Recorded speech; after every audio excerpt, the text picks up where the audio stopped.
모스크바는 안전하지 않다는 그런 상징의 파괴적인 그런 현상이 되겠죠. 러시아 국민들이나 엘리트 집단의 심리적 안정망을 이제 무너뜨리는 효과가 있다. 정상 외교 일정을 또 교란하려고 했죠. 그것은 이제 국제 무대에서 러시아를 굴욕시키기인데 정밀하고 지속 가능한 공격 수단을 과시한 건 분명히 맞아요. 그런데 좀 허접한 수단을 가지고 하는 거거든요. 심리 기반을 공격하는 방식은 맞는데 군사력이 약해도 뭐 창의력이 있으면 얼마든지 바꿀 수 있다. 장비가 아무리 많아도 장비만 있으면 내가 갑자기 능력이 있는 게 아니고 훈련과 운영 유지에 시간을 많이 투자해야 돼요. 근데 이게 내 몸에 완전히 착 붙어 있는 상황 같으면 이걸 가지고 다 도망도 이걸로 다니거든요. 훈련 부족한 상태에서 내 몸에 맞지 않는 걸 계속 하다가 이제 그렇게 된 거죠. 탈취된 장비 중에 다수가 장전된 채로 버려질 수 있다. 이 이야기는 돌발적 붕괴가 많이 일어났다는 거고, 지도부가 후퇴 불가 명령을 내릴 그렇고 실제 후퇴하지 마라 그랬잖아요. 제가 볼 때 거의 히틀러처럼 젤렌스키가 돼가는 것 같아요.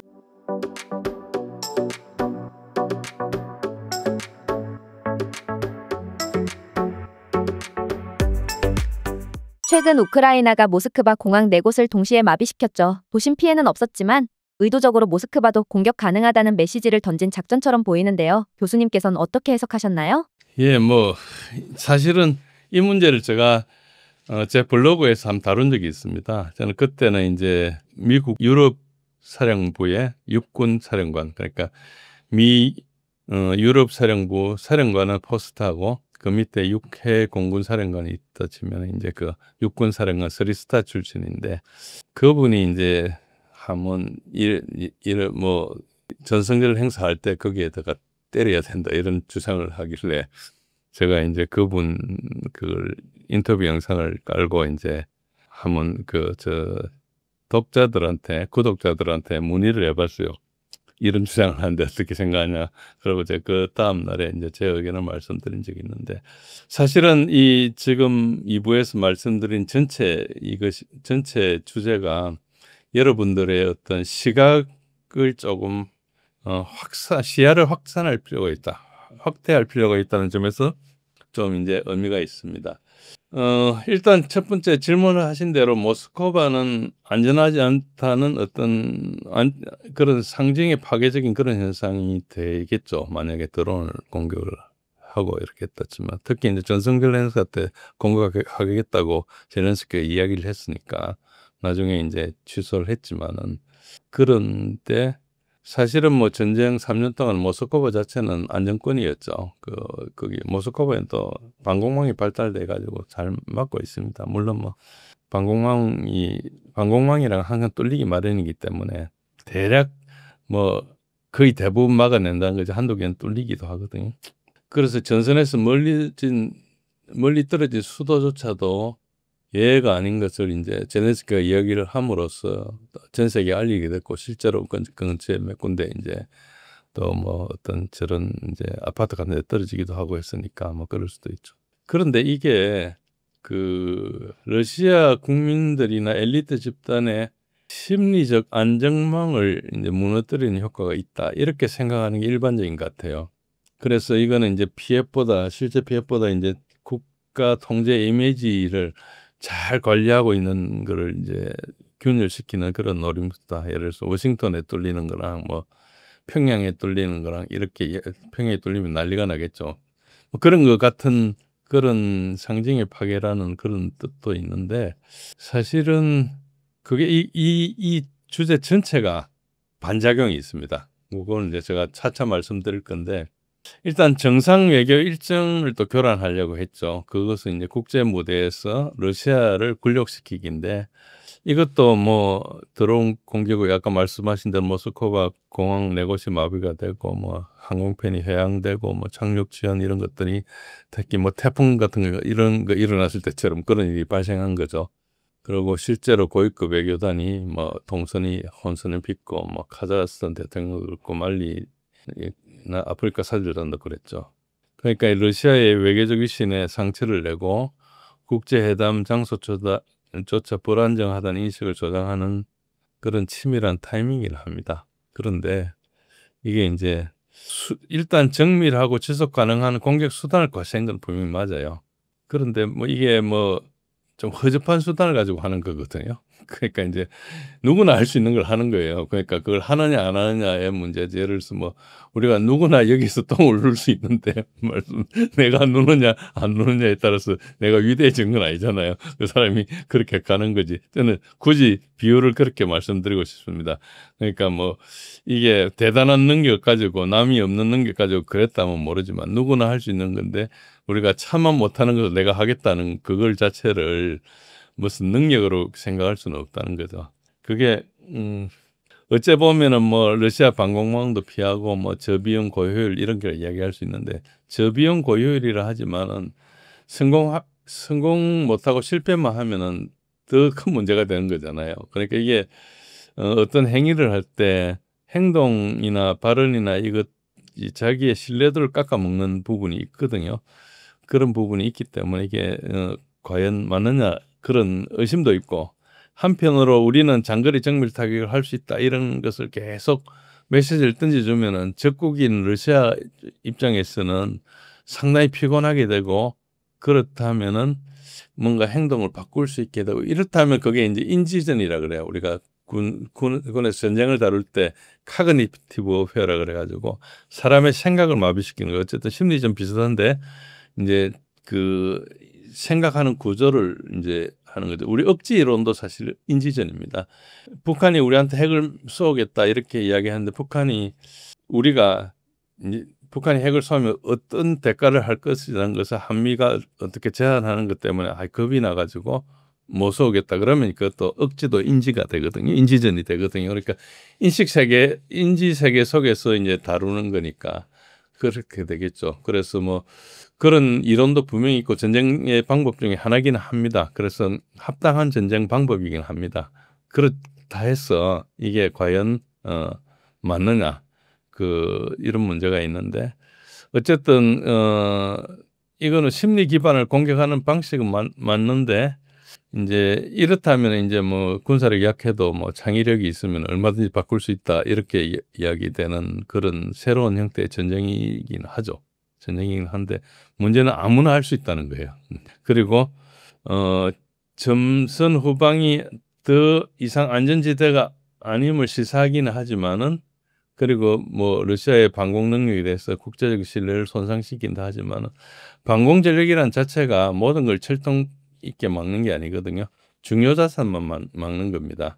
그러니까 때리는 쪽에서도 비용을 부과하는 것이고 막는 쪽에서도 비용을 부과하는 것인데 이제 중요한 걸 막는다는 게 중요한 거고 예를 들어서 북한 무인기가 우리나라 들어왔을 때는 이제 없던 위협이 들어오니까 이제 이걸 대비해야 되겠다 이런 거지. 북한이 전쟁 때 무인기로 막 들어오면은 우리가 아무리 열심히 해도 한두 개 세잖아요. 그거는 일반적인 현상이라는 거죠. 그래서 이게 예를 들어서 평소에 이런 걸 하면은 문제가 될 수 있어도 전시에 이런 게 일어나는 게 그렇게 크게 영향을 주지는 않습니다. 그래서 그게 효과보다 부작용이 저는 더 많다고 생각하는데 지금 평가를 정확하게 할 수가 없어요. 평가하기가 좀 이르긴 한데 저는 부작용이 심하다고 생각하는 것 자체가 일단 이게 일종의 테러리즘 비슷한 거거든요. 전시이기 때문에 표적에 대해서 명확하게 된다 안 된다 이야기할 수는 없어요. 그게 군사적 표적일 수도 있기 때문에 일반적인 전쟁의 어떤 규칙에는 맞는 거라 할 수 있지만은 이거 자체가 우크라이나가 서방의 그 지원을 받고 서방이 이런 것에 대해서도 그냥 침묵으로 동조하기 때문에 할 수 있는 거지. 만약에 서방이 지원하지 않고 우크라이나가 그냥 독립적인 나라 같으면 이런 이야기를 하면 통상적인 상황에 국제적으로 완전히 몰면 맞아요. 그러니까 지금은 막 지원을 받고 있지만 아무 관계가 없는 상태에서 이런 이야기를 했다면 지원이고 뭐고 다 끊기는 그런 상황이죠. 국제적인 행사를 방해한다는 것은 그렇게 쉬운 게 아닙니다. 우리가 88 올림픽을 열 때 북한이 우리한테 굉장히 많이 방해했어요. 뭐 여러 가지 형태 폭발물 사건도 뭐 우리 어디죠? 두바이에서는 칼기 폭발 사건도 뭐 여러 가지를 했는데 그거를 방해한 북한이 사실상 그 뒤로 몰락의 길로 갑니다. 그러니까 이게 국제적인 인식이라는 게 한번 찍히면은 굉장히 나빠져요. 북한이 뭐 나쁜 것도 많이 했지만 이게 누적돼 가지고 나중에 나빠진 거예요. 그러니까 거의 불량 국가로 이제 찍혔거든요. 지금 우크라이나가 거기를 가겠다는 거예요. 지금 당장은 서방이 지원을 하고 있기 때문에 이렇게 할 수 있을지 모르지만은 이게 그렇게 좋은 게 아닙니다. 그러니까 한번 해볼 수 있는 거고 한편으로는 우크라이나가 굉장히 궁지에 몰렸다는 걸 알 수 있죠.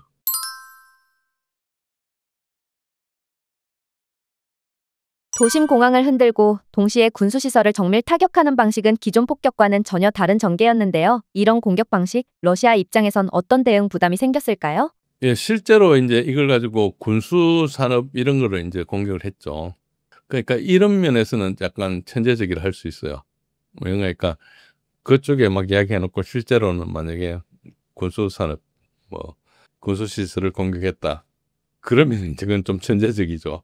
천재적이라 할 수 있지만은 뭐 그 드론 공격이라는 게 아무 때나 할 수 있는 거기 때문에 뭐 그걸 굳이 연막 작전을 썼다 이렇게 보기는 힘들고 통상 하는 공격 중에 하나고요. 그리고 우리가 여기 우크라이나가 러시아에 드론 공격한 것만 봐서 그렇지 러시아가 우크라이나에 때린 걸 보면은 이 드론 공격은 장난이에요. 그러니까 엄청나게 많이 때리거든요. 러시아가 최근에는 한 22배 정도 많이 공격을 하고 있습니다. 그러니까 이제 공격 자체가 이제 이런 것들을 이제 우크라이나도 뭐 하도 전가가 없다 보니까 이런 거 가지고 뉴스에 띄우고 하니까 이제 이게 좀 우리한테 확대경이 걸로 가는 거예요. 자꾸 관심이. 그런데 실제로는 러시아는 그 이미 이제 우리 차단이라 그래요. 차단. 그러니까 공격을 할 때 멀리 있는 화력으로 이제 앞에 싸우는 우리 우군을 지원해 주는 걸 제일 가까이 하는 걸 근접 지원이라고 합니다. 특히 이제 근접 항공 지원이 대표적인데 캐스라에서 가까이 싸우는 우리 편한테 유리하도록 적을 때려주는 거고요.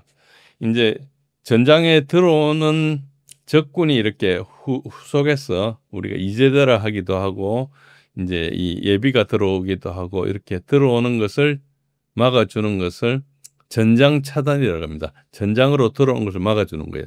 당장 주먹이 날라오지 못하게 막는 거죠. 그리고 후방에서 이 그 전장 앞으로 오는 이제 쪽으로 오는 그것을 이제 차단이라고 그래요. 인터딕션. 그러니까 인터딕션, 배틀필드 인터딕션, 캐스 이렇게 크게 세 가지로 나눌 수 있는데 그러니까 러시아는 이 배틀필드 인터딕션을 원체 많이 해요. 원체 많이 해가지고 우크라이나군이 들어오기 전에 거의 다 죽고 나중에 들어온다고 보면 돼요. 그 정도로 이제 많이 때리는데 뭐 그런 입장에서 이제 지금 산업시설을 때린 거니까 일종의 이제 전략 폭격이거든요. 정신 깊게 이제 물건조차도 만들지 못하게 하는 건데 과연 이게 그 정도로 우선순위가 있는지는 잘 모르겠어요. 그걸 하려면은 그 전방에 싸우는 적을 먼저 때려야 되거든요. 그러니까 우선순위가 맞는지 아닌지 아니면은 그쪽으로는 계속 하자마자 막아내니까 아예 멀리 때리는 건지 그건 정확히 모르겠습니다. 그러나 어쨌든 특히 두 군데 산업시설을 때렸죠. 스플라브하고 바잘트를 때렸는데 이거는 일단은 그 당장 러시아에 차질을 주죠. 차질을 주는데 이 생산해가지고 바로 거기서 가는 게 아니고 비축을 했다 가거든요. 그러니까 아직 비축 여유분이 되게 많이 있습니다. 그래서 당장 효과 나타나기 힘들죠. 그래서 저는 이게 우크라이나가 이렇게 하는 것이 이렇게밖에 못해서 한다고 생각해요. 그러니까 가까이 때리는 것은 러시아가 막아내니까. 그래서 지금 우선순위는 이렇게 할 때가 아니고 가까이 오는 애들을 막아야 되거든요. 계속 이제 우선순위가 낮은 데를 때리고 있는 걸 볼 수 있죠. 어째 보면은 만약에 뭐 아까 말씀하신 대로 모스크바를 치는 척 하면서 여기를 쳤다면 기만전에다가 공격을 분산하고 정밀 타격을 하고 하니까 그 자체는 효과적이지만은 그러나 우크라이나 군 입장에서 우리 전선에서 싸우는 우리 군을 보호하기 위해서 급한 데를 안 때리고 엉뚱한 데를 계속 때리고 있거든요. 그러니까 뭐 전장은 난 모르겠고 그냥 나는 한두 개 때릴래 이런 거 비슷한 거예요. 그러니까 어째 보면은 우크라이나 군에서도 그냥 그 전과 이런 거 보고할 때 뭔가 때렸다 성공해야 되니까 때린 게 쉬운 것만 때린 거 아닌가 이런 의심도 할 수 있고요. 정상적인 거라고 볼 수는 없습니다. 지금 전선이 급하거든요. 막 무너지고 있는 상황입니다. 예. 결국 이번 사건은 러시아가 수도 모스크바에서도 퍼레이드를 마음대로 열 수 없는 상황이 됐다는 걸 보여준 셈인데요. 푸틴 입장에선 군사력보다 통제력의 상징이 흔들린 게 더 큰 타격 아닐까요? 뭐 그렇게 생각할 수도 있습니다. 그렇게 생각하는 분들도 있는 것 같아요. 실제하고는 좀 전 다르다 봅니다. 그렇게 생각하는 논리는 대략 이제 뭐 아까 말씀하신 것처럼 어떤 논리의 근거라는 게 수도는 안전하다는 내러티브를 무너뜨리고 푸틴 체제가 굉장히 통제력을 연출하는 그런 체제인데 이것도 좀 거물하게 하고 우리가 뭐 김정은이 뭘 행사하는데 그걸 못하게 한 거랑 생각하면 굉장히 비슷하지. 거기는 완전히 그냥 초상 나겠죠. 그런 일이 발생한다면. 그래서 전승기념일이 막 무력화됐다 이러면 이제 과거 정통성까지 흔들리는 뭐 되게 흔드는 것처럼 보이는데 사실은 이게 러시아를 잘 이해를 못하기 때문에 이렇게 한다고 저는 생각해요. 이런 상징을 통제하는 것이 러시아 국민들을 좀 단결하게 하거든요. 예를 들어서 우리 광복절 행사에 일본 어디에 뭐 일본의 어디 야쿠자 같은 애들이 와가지고 행사식장을 방해한다 이런 일이 있었다 치면은 방해하는 게 얼마나 우리 국민 사기에 영향을 주겠습니까? 우리 공부를 하죠. 그러니까 왜 난리칠 거 아닙니까? 그러니까 이게 러시아 국민들이 뭐 아무 생각 없이 중립적으로 살고 있는데 행사하는데 방해하거나 이게 아니고 이 2,700만 명이 죽었어요. 그러니까 이 날이 러시아의 최대 기념일이에요. 왜 그런가? 이 전부 2,700만 명 그때 당시에 거의 4명 중에 1명꼴 죽은 거거든. 그때 인구에. 그러니까 그 말은 우리 할아버지, 외할아버지, 뭐 외할머니, 할머니 네 사람 중에 1명 죽었다는 거예요. 최소한. 내 형으로 가도 그렇고. 그러니까 이것이 이제 그 전쟁을 함으로써 러시아는 어쨌든 국가가 다지게 되는 그러니까 이게 전쟁을 통해서 하나가 된 나라가 되어버린 게 기억이 다 죽은 사람이 하도 많으니까 그러니까 여기에 다시 공격을 하거나 이걸 부정한다는 것은 러시아 사람들의 지금 아이덴티티를 공격하는 거거든요. 그러니까 이게 부작용이 더 많죠.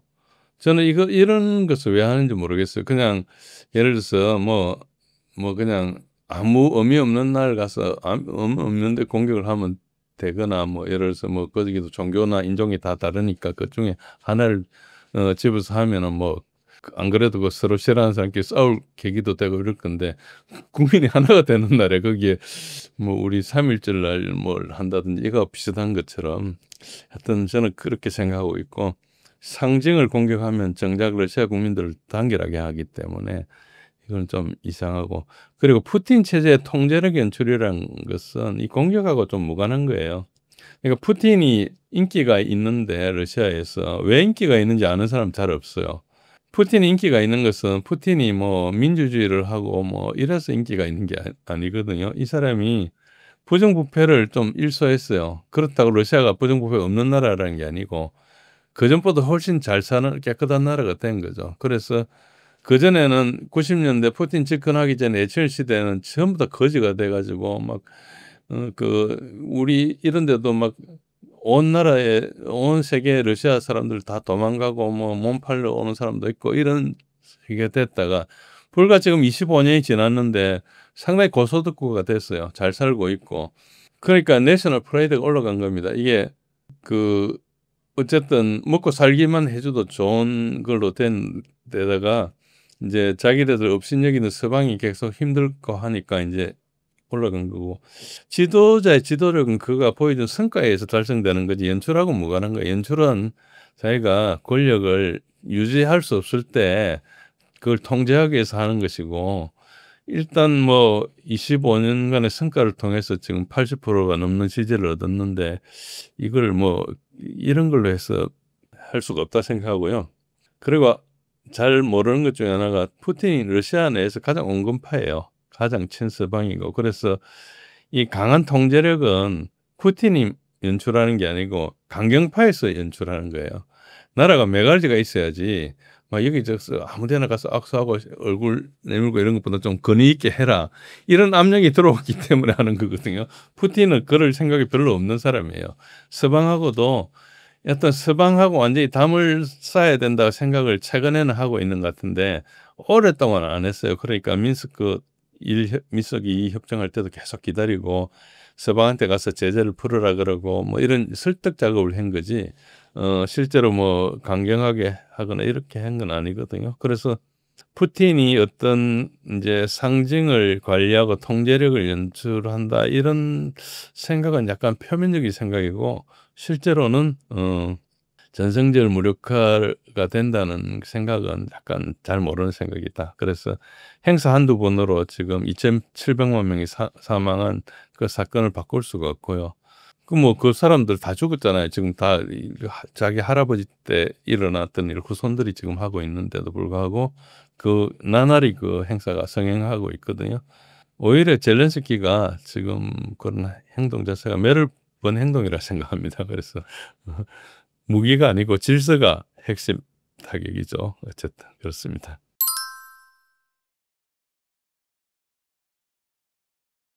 최근 쿠르스크 전선에서 러시아가 서방 장비를 대거 노획했다는 보도가 이어졌고 탄약까지 실린 채 버려졌다는 말도 있는데요. 이런 상황에서 서방이 러시아 무장을 도와준 셈이라는 말까지 나옵니다. 어떻게 보시나요?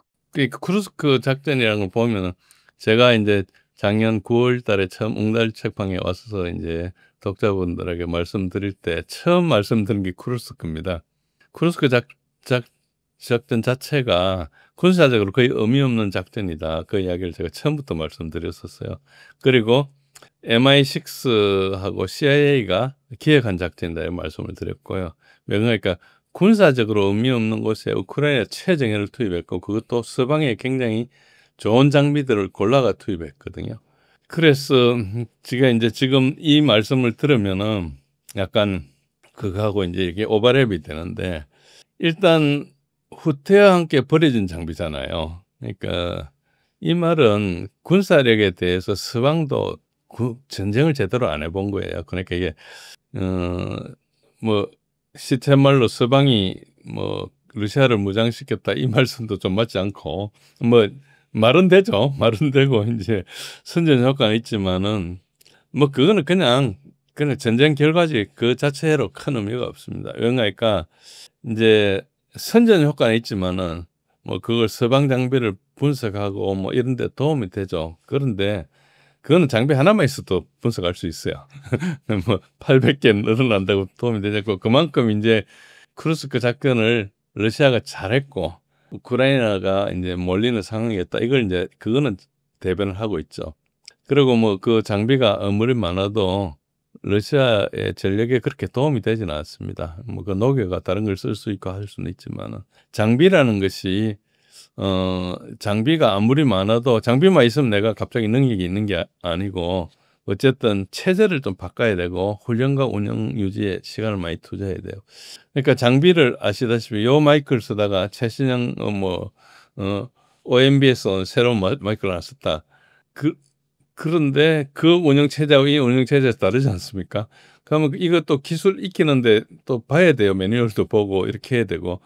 그러니까 시간이 없으면 좋은 게 들어왔어도 옛날 거 막 써요. 그러니까 이게 내가 잘 아니까. 그러니까 그 정도로 장비라는 게 사람하고 이렇게 일체가 돼야 되거든. 인터페이스가 되게 중요한데 그게 다 훈련이 필요한 겁니다. 그래서 나이가 들면은 막 이게 저도 전화기를 옛날에는 막 1년에 한 번씩 2년에 한 번씩 바꾸다가 지금 3년 지나도 안 바꾸거든요. 새로운 기능 쓰는 것보다 배우는데 훨씬 비용이 크잖아요.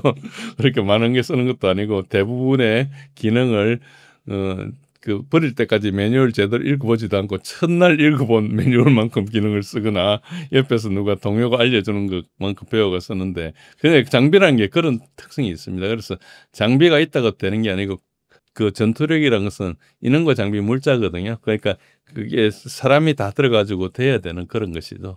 그래서 이게 이제 아까 뭐 우리가 이게 웃음 말로 이야기해서 서방이 러시아를 무장시켰다. 그 주장은 말 그대로 맞지 않고 다만 이제 우크라이나군 형편없이 싸웠다. 이거는 이제 분명해지는 거죠. 또 특히 하나 중에 제가 오래전부터 그런 이야기를 했는데 뭐 게임 체인저라는 거 들어오면 잘 쓸 것 같으면은 제일 중요한 게 정비입니다. 그러니까 정비가 되게 중요하거든요.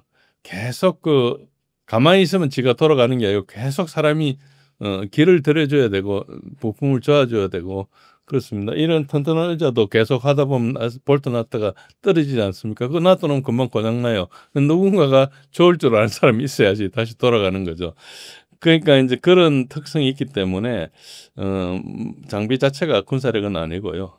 이제 일단 탈취됐다는 사실은 우크라이나가 장비를 버리고 후퇴했기 때문이고 그 말은 전술적 방어선이 붕괴가 됐거나 보급선이 고립이 돼가지고 이 지금 장비 다룰 게 아니고 내가 먹을 것도 없는 상태가 되거나 뭐 총알이 하나가 없다든지 뭐 어쨌든 굉장히 복잡하거나 계획된 철수가 아니고 신속하게 퇴각을 하거나 혹은 작전이 실패해가지고 할 수 없이 도망을 가거나 지도부가 후퇴 불가 명령을 내릴 그렇게 실제 후퇴하지 마라 그랬잖아요. 그런 것들은 지도부가 전술적 요연성이 부족해가지고 그 상황을 그 밑에 현장 지휘관들이 어떻게 해라고 알아서 해줘야 되는데 그런 것까지 다 코멘트를 한다는 것은 제가 볼 때 거의 히틀러처럼 젤렌스키가 돼가는 것 같아요. 젤렌스키가 그 시르스키 그 총사령관한테 후퇴가 없다 이렇게 하면 얘가 또 후퇴 없다 복장해가지고 죽어나든지 말든지 그렇게 된 상황처럼 보여요. 그런 것은 분명히 작전을 잘못했다는 것은 분명히 이해가 되고요. 문제는 이 장비들이 전시용이 아니라 실제로 해체 분석돼 러시아 방산기업이 역설계에 활용 중이라는 점입니다. 이걸 두고 무기 지원이 기술 유출로 이어지고 있다는 우려도 나오는데요. 교수님 견해는 어떠신가요? 예, 뭐 그거는 그렇게 생각할 수 있죠. 근데 이제 생각 자체는 틀린 게 아닌데 그 정도의 문제가 이제 이게 얼마나 중요하냐 이 문제를 이제 이야기해야 되는 건데요. 기술 역공학, 리버스 엔지니어링 같은 걸 통해서 로스텍이 방어 체계를 개선하거나 미래전 무기 개발로 이어질 수 있는 그렇다면 이제 전략적 기술을 손실이다 이런 구조로 연결되는 거잖아요. 논리적으로는 그렇죠. 근데 이제 정도로 보면 그렇지 않습니다. 그건 하나의 무기만 획득해도 알 수 있어요. 엔지니어가 보면 뭘로 만드니까 자기가 늘 만드는 건데 이 상대방이 만드니까 알잖아요. 그러니까 금방 이제 체제를 아는 거죠. 그렇게 된다 해서 그걸 대응하는 체계를 만들 수 있는 것도 아니에요. 왜냐하면은 우리가 무기 체계를 할 때는 그 뚫는 것도 중요하지만 우리는 뚫든지 안 뚫든지 충격을 주기 위해서 최적화를 해야 되거든요. 그걸 뚫기 위해서 뭐 무기를 개발했는데 내가 군장을 20kg 더 지어야 된다 이러면 불가능한 거잖아요. 이게 그러니까 이게 우리도 최적화를 해야 되는 거예요. 우리가 싸우는 방법이나 교리에 따라서 그러니까 그 자체가 하나의 아이디어는 되지만은 뭐 엄청 도움이 된다 이것은 있기 힘들고 무기 저기 쏜 그 포탄 하나가 날라오잖아요. 그럼 탄피 하나만 줬어도 알 수 있어요. 그러니까 그게 엄청 그 도움이 되는 그런 건 아니죠. 당연히 도움이 되지만은 그럼 내가 쏜 무기도 서강에 가서 그렇게 되는 거죠. 그러니까 전쟁을 하고 나면 어차피 서로 패를 조금씩 까는 거거든요. 그러니까 뭐 그 역설계와 기술 유출 가능성 자체는 뭐 분명히 도움은 되지만은 엄청 도움이 된다 이런 건 아니고요. 아까 말씀드린 대로 무기체계 개발에는 기술만이 중요한 게 아니고 싸우는 개념 자체가 중요한 거예요. 내가 모든 것 같은데 저게 요 무기만 대응을 못해서 헤맸다. 그러면 여기 분명히 굉장히 귀중한 정보가 되겠지만은 그런 거 대부분 다 알고 싸우거든요. 그렇지만은 나는 어쩔 수 없이 이렇게 하는 거예요. 예를 들자면은 복싱을 하는데 어떤 사람은 뭐 이렇게 이 아웃복싱이 전문이고 나는 인파이트가 전문이면 그게 그럴 수밖에 없는 이유가 있지 않습니까? 내가 키도 크고 리치가 긴데 인파이트를 할 이유가 없는 거죠. 펀치만 느리고. 그러니까 이제 그 자기하고 뭔가 최적화해서 싸우는 것이지 여하튼 그렇진 않고 그다음에 이제 아브람스 전차의 방어력이나 챌린저 전차의 복합 장갑이나 이런 것들을 분석 가능하지만은 그걸 분석했어도 러시아가 채택 안 할 가능성이 커요. 러시아는 일부러 방어력을 높이지 않고 가볍게 만드는 그걸 쓰거든요. 그건 자기 싸우는 개념 때문에 그런 겁니다. 그러니까 이게 이제 약간 다르고 그 전쟁 지난 3년간 이제 여러 가지 뭐 SNS 많이 나오니까 러시아 전차병들 이야기 들어보면은 아브람스 전차를 욕을 되게 많이 해요. 챌린저하고 그 바보같이 무겁게 만들어 가지고 도저히 쓰지를 못하겠다고 이런 이제 그러니까 쓰봤다는 이야기 아닙니까? 체포해가지고 그런 이야기를 많이 해요. 그러니까 그 러시아 전차병들 서방 전차를 굉장히 엉터리 무기로 생각해요. 자기네들 싸워본 영역에서는 그렇겠죠. 만약에 독일로 가서 싸우면 약간 달라지겠죠 상황이. 그러니까 이제 전장 환경에 맞게 이제 하는데 내 소위 말해서 내 영역에서 싸울 때는 얘 무기가 우습게 보이겠죠. 여하튼 그렇습니다. 그리고 유도항법 장치나 뭐 이런 전자전 장비 이런 것들은 바로 분해가 되면은 그 안에 이제 그 여러 가지 모듈들을 보고 이제 바로 할 수가 있거든요. 그래서 이런 것들은 이제 알려지지 않은 게 하나만 있어도 좀 이제 기술 유출 이게 될 수가 있어요. 특히 그런데 뭐 무기 지원 자체가 기술 유출이다 그렇지는 않습니다. 그러니까 미군이 우크라이나한테 지원한 그 지상 발사 정밀 유도 무기들은 자기네들 가진 걸 다 줬어요. 딱 하나 이제 그 PRSM이라고 에이테킴스 가장 최신 버전을 빼놓고 다 줬는데 그 다 준 것을 러시아군이 1-2주 만에 다 극복해 버렸거든요. 그래서 이제 그야말로 미군이 지금 통째로 10개 사단이 여기 와도 무기로서 러시아한테 안 돼요. 그러니까 이미 다 극복한 단계. 그러니까 그게 군의 어떤 시스템하고 좀 관계 있는 문제이기 때문에 뭐 무기를 지원해가 기술 유출 위험이라는 개념은 좀 성립하지 않는다.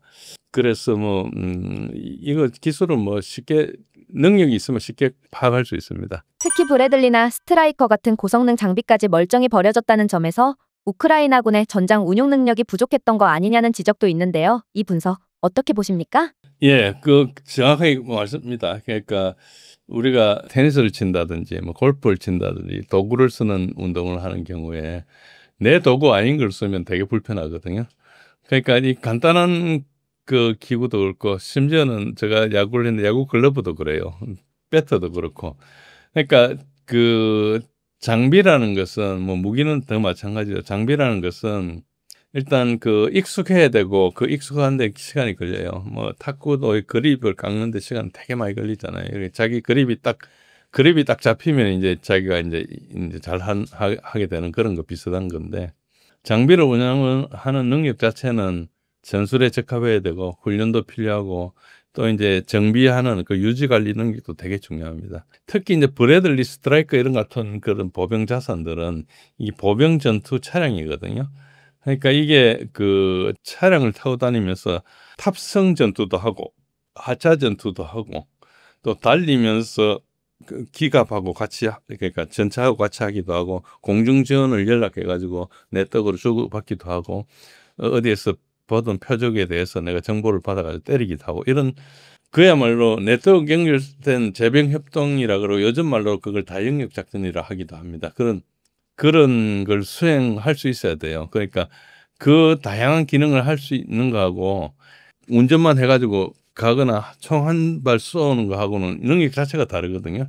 그러니까 이게 우리가 조그만 소프트웨어 하나도 엄청 잘 다루는 사람이 있고 뭐 이것저것 다 다룰 줄 아는데 조금씩밖에 못하는 사람이 있지 않습니까? 그것처럼 이게 소위 말해서 장비나 이런 운영하는 능력 자체가 굉장히 익숙해져야지 능력을 발휘한다 치면은 그 서방의 장비를 가지고 우크라이나 병사들이 몇 번 훈련해 오지 않고 이렇게 하다 보니까 되게 불편한 거예요. 전쟁을 하면서도 이게 내게 아니고 하니까 뭘 하려면은 처음부터 매뉴얼을 보고 한다든지 아니면은 불편한 그거를 동작을 해서 해야 된다든지 같이 협조해야 되는데 손발이 안 맞다니 이렇게 하니까 급하면 버리고 달라는 거예요. 근데 이게 내 몸에 완전히 착 붙어 있는 사람 같으면 이걸 가지고 다 도망도 이걸로 다니거든요. 그러니까 이게 자체가 완전히 다른 거죠. 뭐 내가 뭐 좋은 오토바이를 하는 사람 그걸로 산으로도 다니는데 이제 뭐 엄청 좋은 뭐 스포츠카를 타도 제일 운전 못하면은 그냥 놔둬놓고 발로 걸어 출퇴근하듯이 그 비슷한 겁니다. 그래서 이 운영 능력이나 이게 전장 감각이 부족하다는 게 훈련이 부족하다는 거예요. 그러니까 남은 나라 장비를 쓰면 그게 문제입니다. 그게 문제라서 그렇고요. 특히 이제 네트워크에 연결됐을 때는 자기 기능을 네트워크 상에서 최적화하는 것을 계속 훈련해야 되는데 이제 그런 문제가 좀 크죠. 그런 문제가 크고 아까도 말씀드린 대로 이제 작전 중단이 된 게 이제 계획된 철수인 경우하고 돌발적으로 붕괴된 경우하고는 완전히 달라집니다. 아까 특히 이제 탈취된 장비 중에 다수가 장전된 채로 버려져 있다. 이 이야기는 돌발적 붕괴가 많이 일어났다는 거고 그것은 전투를 잘못했다기보다 전쟁을 관리하면서 그 의사결정이 되게 늦은 거예요. 후퇴 결정을 너무 늦게 했거나 훈련이 부족해가지고 일단 뭐 이야기를 했는데 철수를 해야 하는데 장비를 제대로 못 다루니까 그냥 버리고 갔다든지 뭐 이런 여러 가지 일들이 있기 때문에 전반적으로는 전장의 감각이나 상황 판단이 부족한데 결국은 한마디로 요약하면은 운용 경험이 부족한 거예요. 훈련 부족한 상태에서 자기가 내 몸에 맞지 않는 걸 계속 하다가 이제 그렇게 된 거죠. 그래서 이런 게 이제 우리가 돈만 들이면 될 거라고 생각하는데 그렇지 않다는 거죠. 훈련을 많이 시켜야 돼요. 훈련을 시켜가지고 몸에 탁탁 붙게 해야 되고 이런 게 이제 가장 큰 문제죠. 그리고 이런 전체가 일어나는 것은 장비보다는 이제 지휘력, 부대의 지휘력이나 정보력이나 애청력이 부족해가지고 판단을 잘못해서 생긴 이야기들이죠. 이런 장비가 많다고 해서 주도권이 생기는 게 아니고요. 운용을 잘하는 게 제일 중요하거든요. 결국 운용을 해야 되는 거예요. 그런 것들 때문에 저는 이런 현상이 최근에 많이 발생하는 것은 그만큼 우크라이나 병력의 질이 떨어진 거예요. 그러니까 아주 노련한 병사들 다 사라지고 지금 훈련 안 된 사람들이 전장을 채우고 있는 그런 상황이라고 보는 거죠.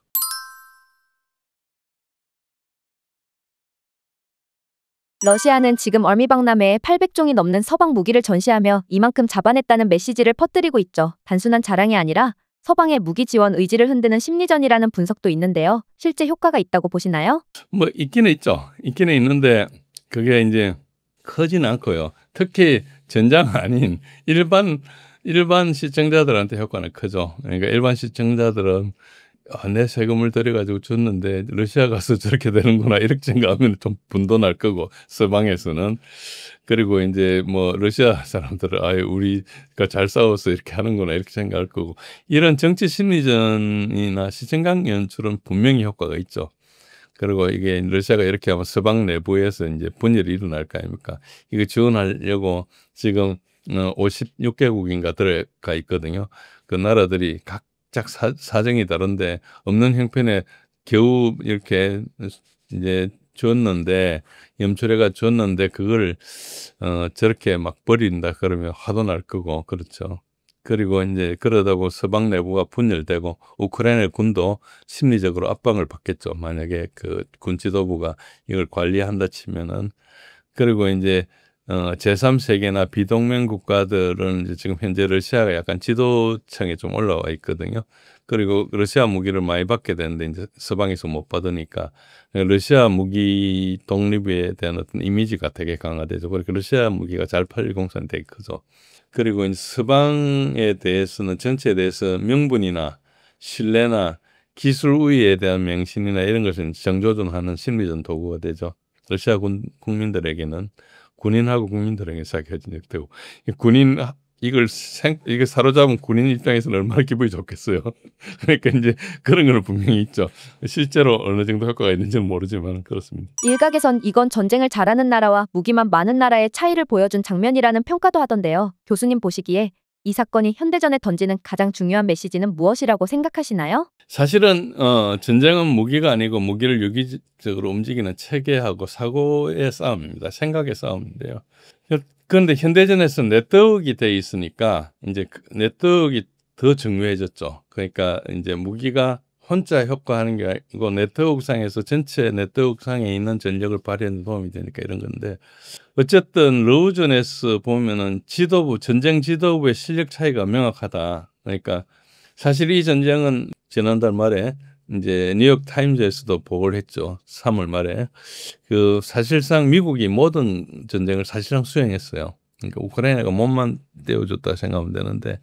그런데 그렇다는 것은 3년 동안 이렇게 전쟁을 하면서 이것밖에 안 된다는 것은 똑같은 전쟁을 우크라이나 군 대신 미군을 대체한 전쟁이라 생각해 보면 되잖아요. 그럼 미군이 우크라이나군보다 더 잘 싸웠을까 생각하면 그렇지 않거든요. 우크라이나 군이 훨씬 더 이제 그래도 자기 나라를 가지고 싸우니까 잘했을 건데 이런 식으로 생각해 보면은 미국이 러시아한테 진 거예요.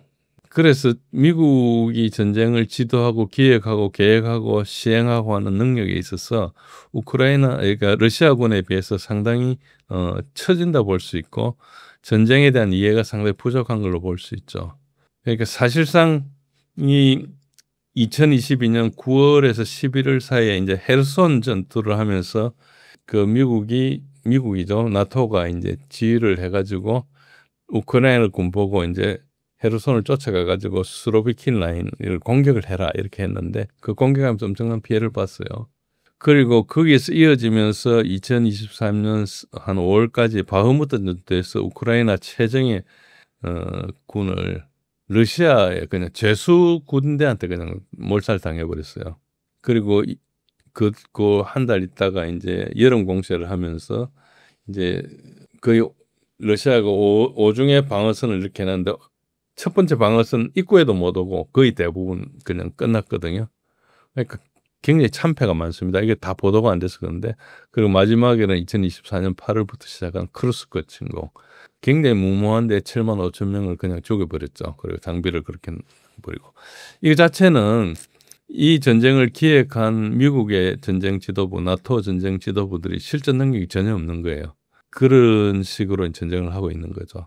러시아 저는 저번 3월달 촬영 때도 말씀드렸지만 러시아 전투를 아직 그때는 사용도 제대로 하지 않고 있다. 러시아는 나토군하고 일전을 벌이기 위해서 준비하고 있다는 말씀을 드렸는데 어쨌든 전쟁을 장비로만 한다고 하면은 필패입니다.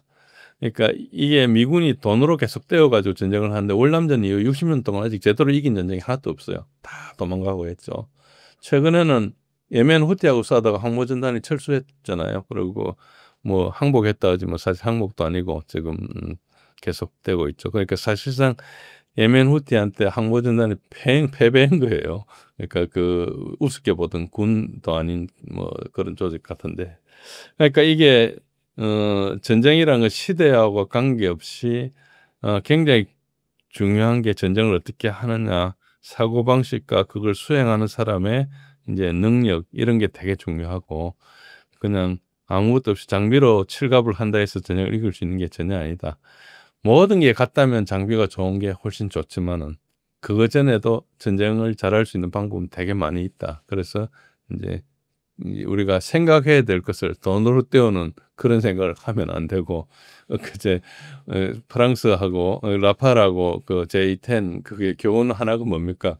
이게 한 5배 싼 가격으로도 이렇게 무너뜨릴 수 있다는 거잖아요. 그러니까 그 국방비에 대해서 너무 과신하면 안 됩니다. 제가 전에부터 나와가지고 미국하고 러시아 이야기하면서 제가 러우전을 통해서 미국이 러시아한테 이제 군비 경쟁에서 참패한 거다 이런 여러 번 말씀드렸는데 그때마다 분들이 미국을 너무 우습게 본다 이야기하는데 이제 프랑스의 최고 라팔이 유럽의 지금 최고 좋은 기종이에요. 그리고 J10은 거의 은퇴하기 직전에 있는 그거고 뭐 실제로 전쟁이 어떻게 된지는 알 수가 없습니다. 근데 뉴스 나온 걸로 추세로 봐서는 어쨌든 J10이 라팔을 몇 대 떨어뜨린 건 맞거든요. 아까 말씀드린 대로 이제 네트워크상에서 일어나는 거기 때문에 이제 완전히 뭐 그 전투기들의 능력이라 할 수는 없지만은 그래도 사실 굉장히 장비스럽죠. 내 몸값에 5분의 1도 안 되는 선수한테 10골씩 쳐먹었다 이런 거잖아요. 그러니까 이게 되게 말이 안 되죠. 그 비싼 돈 주고 영입해 왔는데 와가지고 아무것도 못하는 거 비싼 거 그러니까 여러분들 그렇게 생각하시고 이게 돈이 다가 아니다 이렇게 생각하시는 게 좋습니다. 시청자분들께 마지막 한 말씀 부탁드립니다. 오늘 오랜만에 나와가지고 뭐 여러 가지 주제에 대해서 이야기했습니다. 러브전에 대해서는 제가 말씀드릴 수 있는 게 많은데 다음 기회에 말씀드리고 지금 이제 인도 파키스탄전에 대해서 핵 문제에 대해서 좀 말씀드렸고 공중전에 대해서는 좀 말씀드렸는데 아까 어떤 제 말씀을 조금 그냥 그렇게 들어주시면 좋겠고요. 제가 이제 이게 지금 짧은 시간에 여기 나와서 말씀드리기에는 약간 한계가 있는 것들이 많습니다. 그래서 조금 더 깊이 있거나 아니면 제가 말씀드린 내용이 무슨 뜻인지 조금 관심이 있으신 분들은 제 블로그 있습니다. 진제일의 군사력 이해하기라는 티스토리 블로그가 있는데 거기 보시면은 제가 그래도 조금 지금 말씀드린 것보다 길게 풀어서 이렇게 설명드릴 그런 포스트를 많이 하니까 오셔서 보시고 또 지적도 해주시고 같이 공부하는 시간이 됐으면 좋겠습니다.